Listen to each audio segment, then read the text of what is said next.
आखिर कौन ज्यादा पुराना है, वैदिक परंपरा या बौद्ध धर्म या चाणक्य दर्शन?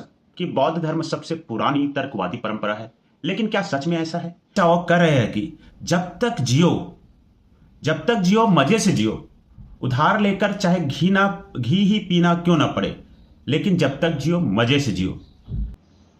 नमस्कार दोस्तों, आज हम एक बेहद दिलचस्प सवाल का जवाब खोजने वाले हैं। आखिर कौन ज्यादा पुराना है, वैदिक परंपरा या बौद्ध धर्म या चाणक्य दर्शन? चाणक्य दर्शन और बौद्ध विचारधारा किस परंपरा में सुधार करने का कोशिश कर रहे थे? यह सवाल इसलिए भी जरूरी है क्योंकि बहुत लोग मानते हैं कि बौद्ध धर्म सबसे पुरानी तर्कवादी परंपरा है, लेकिन क्या सच में ऐसा है? तो चलिए इतिहास के पन्ने पलटते हैं और इस रहस्य को सुलझाने का कोशिश करते हैं।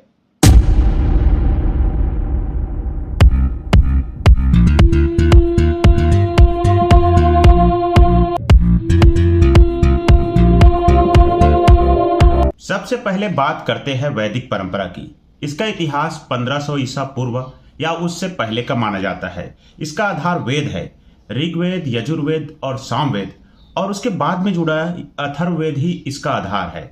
ऋग्वेद सबसे पुराना वेद है जो लगभग 1200 से 1500 ईसा पूर्व के आसपास लिखा गया था। इसका मतलब यह हुआ कि वैदिक परंपरा बहुत प्राचीन है।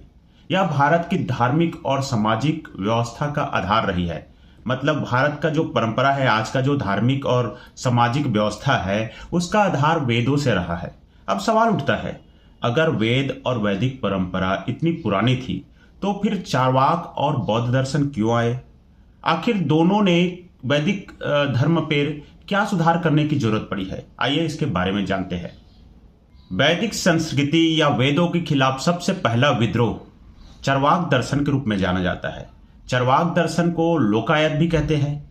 यह लगभग 700 से 600 ईसा पूर्व मौजूद था और यह परंपरा था पूरा भौतिकवादी और नास्तिक विचारधारा थी, जिन्होंने वेदों का खुलकर विरोध किया। चाणक्यों ने कहा कि यवज्जी वेद सुखम जीवेत, ऋणम कृत्वा घृतम पीवेत। मतलब सीधे शब्दों में चाणक्य कह रहे हैं कि जब तक जियो मजे से जियो, उधार लेकर चाहे घी ही पीना क्यों ना पड़े, लेकिन जब तक जियो मजे से जियो। तो चाणक्यों ने वेद का आलोचना करता है और चाणक्य कहते हैं कि आत्मा, पुनर्जन्म, स्वर्ग नरक जैसी चीज सिर्फ मनगढ़ंत कहानी है।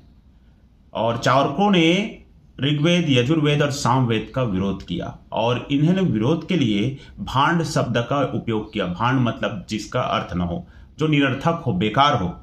तो उसमें 3 वेदों को इन्होंने विरोध किया था, ऋग्वेद, यजुर्वेद और सामवेद। शायद उस समय अथर्ववेद का प्रचलन न रहा होगा या अथर्ववेद पूर्ण रूप से प्रचलित नहीं था। इसका मतलब यह है कि चाणक्य दर्शन सबसे पहला विद्रोह था जिन्होंने वेदों का खुलकर चुनौती दी थी। यह पूर्णतः नास्तिक विचारधारा और भौतिकवादी विचारधारा थे। अब आते हैं बुद्ध धर्म और गौतम बुद्ध जी पर, जो एक सुधारवादी दृष्टिकोण प्रस्तुत किया।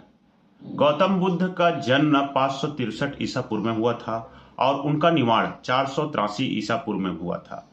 बुद्ध ने वैदिक कर्मकांड, यज्ञ और मूर्ति पूजा का आलोचना किया, लेकिन जो गौतम बुद्ध जी थे वे चाणक्य की भांति पूरी तरह भौतिकवादी नहीं थे, भोग विलास की बात नहीं करते थे। वे नास्तिक तो थे, लेकिन उन्होंने मध्यम मार्ग अपनाया।